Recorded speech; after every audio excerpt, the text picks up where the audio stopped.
guys, how's it going? Welcome back. So I deleted the other video, but it was good because I got a chance to talk to Industry Canada this morning about ham radios, specifically the UV5R, because that's the one in question with everybody everywhere, among others. But we talked about the UV5R this morning on the phone.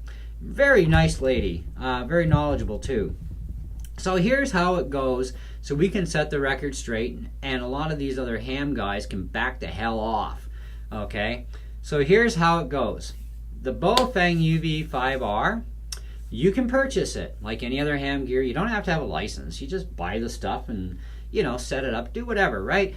Can you transmit though? No, not without a valid ham certificate. You cannot transmit on any ham radio frequency without a valid license. But these are dual radios. They have UHF and VHF, right? Quite correct. VHF is your ham frequencies. UHF is not ham frequencies, okay? You are not allowed on the UHF side of these things. Why do they make them dual then? Well, there are countries that have no laws whatsoever. There are countries that say that, yeah, you can transmit on UHF or VHF. We don't really care. But things are a lot different here in Canada. I can't speak for the US, okay? But I will speak for Canada here. And in Canada, with these radios, dual banded, especially the UV5R, because that's what we're talking about, you are allowed to transmit on the ham frequencies only if you have a valid ham certificate. Do you need a valid ham certificate to purchase one? No, you don't. Well, then somebody needs to inform Canada Ammo website that you don't have to have a license to purchase, because he's got a little thing up here that says this radio is not certified for use under RSS-119 for land mobile use. Now you can look that up and read it, and I'm confused. You know, whatever, I don't know why he threw that in there. But he goes on further to say, purchasers of this radio must be a holder of a certificate in proficiency in amateur radio in order to possess this radio. He is full of it. I don't know where he's getting his information from, and this is a Canadian who should know their stuff.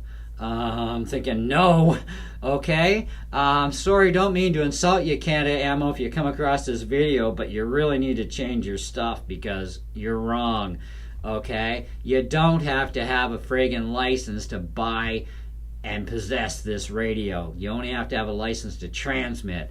Notice he doesn't go into saying anything here about the fact that you're not allowed to be on the UHF side, okay? He just says you have to have a license to possess it, and he's full of crap, okay? Anyways, moving on. So I talked to Canada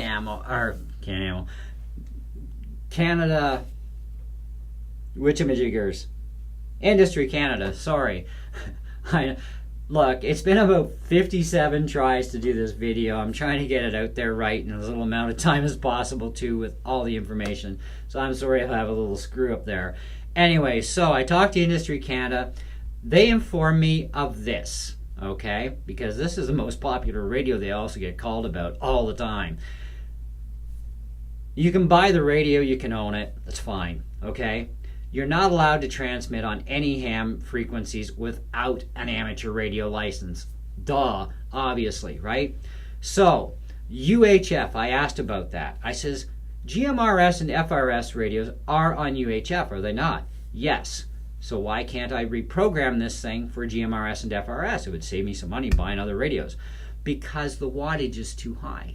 They don't allow it. They won't certify them for that use whatsoever. And nobody is allowed to be on the UHF side of these radios in this country. So you can listen in all you want, okay? Like anything else. You can buy a ham radio and listen in, but you can't key it up with a license. But unfortunately, there is no licensing or anything else for the UHF side of these radios. So we're not permitted by law to transmit whatsoever on the UHF band. And yet we have paintballer guys out there that are reprogramming these things for whatever frequencies to play paintball. They're doing it illegally. And when they get caught, they're all going to feel a really bad pinch. And they're going to be like, oh, maybe I should have paid attention to that video. Or somebody else that told them that they shouldn't be doing that. Because people generally, they don't care. They think, oh, I'm not going to kick. How are they going to catch me? You know? Oh, they can, because even amateur radios are kind of like the police too, in a way, because as an amateur radio operator, okay, licensed one, they can, and some of them actually will, rat your ass out if you are transmitting illegally. And it's easy to find out too, because call signs. And an amateur radio can look up any call sign, and if you're not valid, guess what? Okay, and how do they find out if you're valid? Oh, there's many ways. Okay, so there you go, and then they can rat you out to the authorities, and then your signal can be traced, and away you go. You're done. Anyways, moving on. So you can't program. The wattage is too high for GMRS and FRS use. We are allowed a maximum of 2 watts, period, okay, of GMRS and FRS stuff for the UHF band GMRS FRS radios. Now the Boafeng radios are 4 watts, yes, but they can be turned down to 1. Does not matter. They've said with these radios, okay, yes, they're dual band, regardless of the facts of that you can turn the wattage down, you are still not permitted by Canadian law to transmit on the UHF side of these radios. Nobody, period, nada, okay? Now, there are also UHF radios made that put out very high wattage, but they're not on the GMRS, FRS frequencies in that bandwidth, are they? No, they are not. And you have to have a commercial license or a type of license for those type of UHF radios? Yes, you do. Okay, and it's a 5-year renewable license. So it's like, okay, I'm all right with that now. So now I know, because the UHF is a different bandwidth completely too of amateur radio. So when we take a look at Fleetwood, okay, Fleetwood sells the UV5R among many other lower end Chinese model radios. Okay, so you're going to have to find out the specifics on each radio. Okay, but I was talking to her specifically about the UV5R. Now, on his website, okay, it says all radios in this section are pre-configured for Canadian US ham bands. Okay, specifically TX 144 to 148 and 420 to 450. Now, I'm not too sure about the 420, 450 part as far as that goes up top, so I click on the Boafeng radio and I look it up and I see, oh, in specs here, beginning specs. Frequency 136 to 174 and 400 to 480. Okay. Set to ham band in brackets. Scrolling on further for the other specifications on this radio, going to the frequency range. 136 to 174 TX-RX, 400 to 480 TX-RX, TX-RX restricted to ham bands via software, and the radios are locked. Now, I talked to him about this last night, so he locks the radios. When you buy these things, like he said, from eBay or Banggood or Amazon.ca or .com, wherever you happen to buy these things, anywhere else, they're not locked and they're not set up for use on Canadian and US ham bands. Okay? So you need to make sure they're set up. So he makes sure that they are set up and then he locks them. Can I unlock it, I asked. Why, yes, you can. Just buy the cable and download Chirp and away you go. But then you're on your own with that. So if you get into trouble, it's your problem. That is the bottom line, okay? And that's what I'm telling you guys. If you screw with something that's been locked and protected for your safety of not getting fined to death, then, hey, you know what? You're on your own if you screw with this stuff. So I can appreciate the fact that he's looking out for his customers to keep us out of trouble, okay? And some people would say, well, it's more like he's keeping himself out of trouble. No, incorrect. He's helping to try and keep us out of trouble. This is why they're restricted and locked to TX-RX on the ham bands only. However, anybody with or without a license can buy a ham radio, okay? But you can't transmit on ham frequencies without a license without getting yourself into a lot of trouble. Now, I'm going to go out and I'm going to get my ham license regardless. Now, my friend has advised that to save the temptation of keying up that mic, that I should go get my license first. And I'm like, well, no, I kind of do things the way I do things in life for a reason. and I'm not going to be tempted to key up that mic, okay? And so anyways, and even if I am tempted, I have no problem resisting the urge because I really don't need to get in trouble with the authorities. So, it's like, no, I'm going to behave myself. So I'm going to go out and I'm going to buy the Boafeng UVI now. Why? Because I can buy it, and I know that as soon as I get my ham certificate, I can actually use that thing anywhere in Canada, and I can use it in the U.S. because the frequencies are set up for Canada and the U.S. So, hala, we're all good to go. So, any of you Americans that want to buy a pre-set up and locked radio, check out Fleetwood. What's the full website here? Let me just get it for you. Check out fleetwooddp.com. That's FLEETWOODDP.com, and you can purchase a pre-set up radio from this gentleman, and your warranty is in Canada, not in China, so you have less hassles in life that way. The cost of this radio currently is $44.99 Canadian plus shipping, so you Americans will actually save some money when you figure out the difference in dollars. And that's for the Boafeng UV5R dual band VHF UHF amateur radio FCC version, okay, as so stipulated.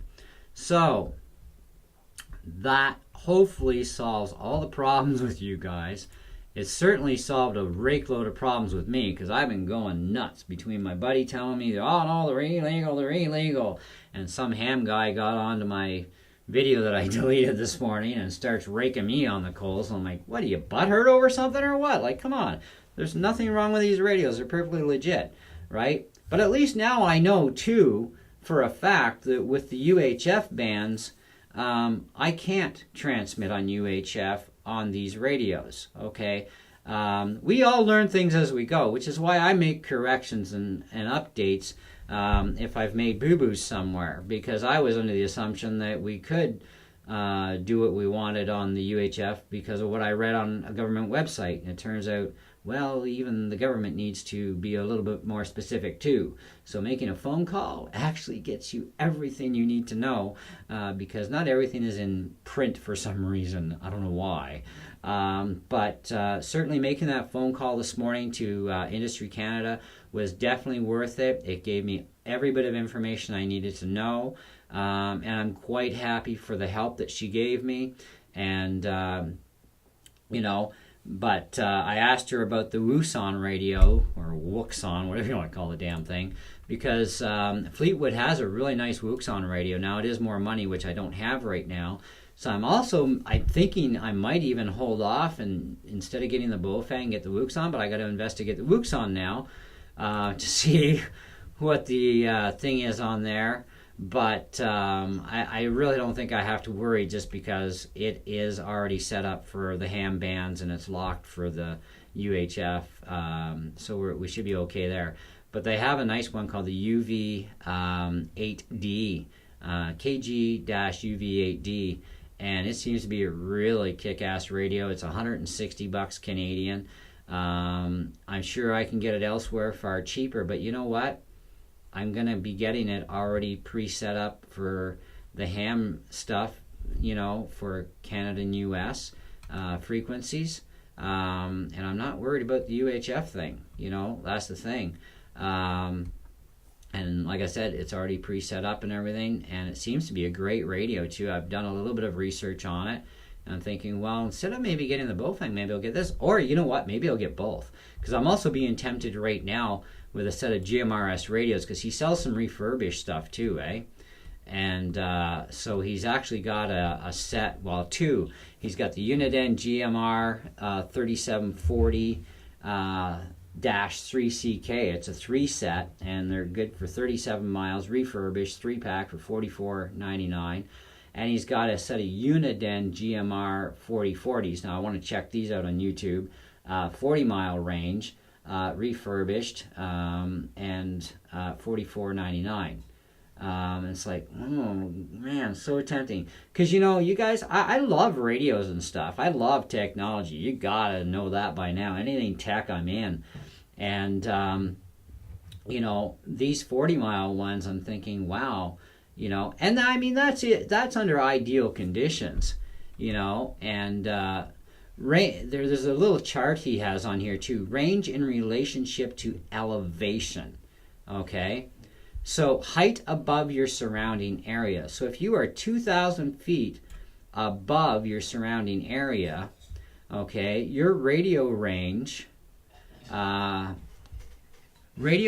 one station on hill and one on flat ground, at 2,000 feet, you can get 63.4 miles with a set of FRSs, or GMRSs. Radio range, both stations on hills at 2,000 feet elevation, 102.2 miles. Okay, and then of course the chart goes down. You know, at 0 feet, 6.6. Both stations on hills at 0 feet, 6.6.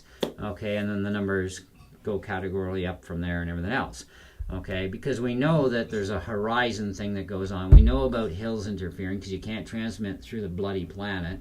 Okay, now get this. It requires a license in the US for these radios, but license free in Canada.